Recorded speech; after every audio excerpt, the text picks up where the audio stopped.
Assalomu alaykum, hurmatli kanalimiz obunachilari.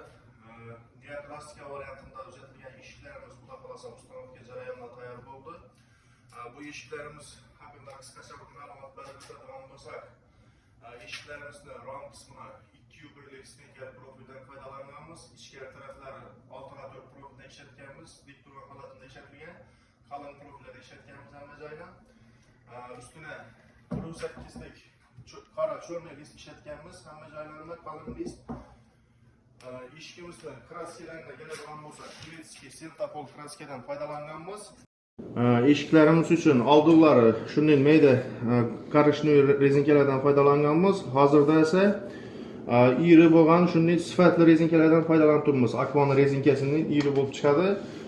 Bunda ishlashi uzilib qolmaydi, o'zidan o'zi tushib qolmaydi, kilaylar ham mustahkam bo'lib chiqqan bu rezinkamizning. Eshiklarimiz uchun Zuber original zamoklardan foydalanganmiz. Juda ham sifatli zamok hisoblanadi.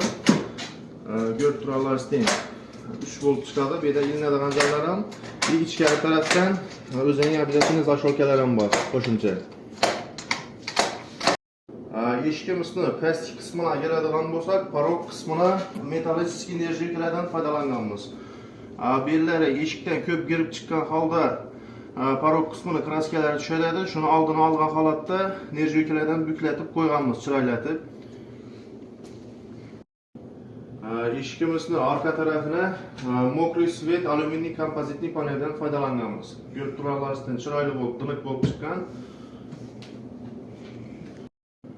Eshigimizning ochilib yopilishiga keladigan bo'lsak, hamma joylarni rezinkalari ishlagan holatda bir xil ochilib turibdi. O'zingiz ham ko'rishingiz mumkin, demak.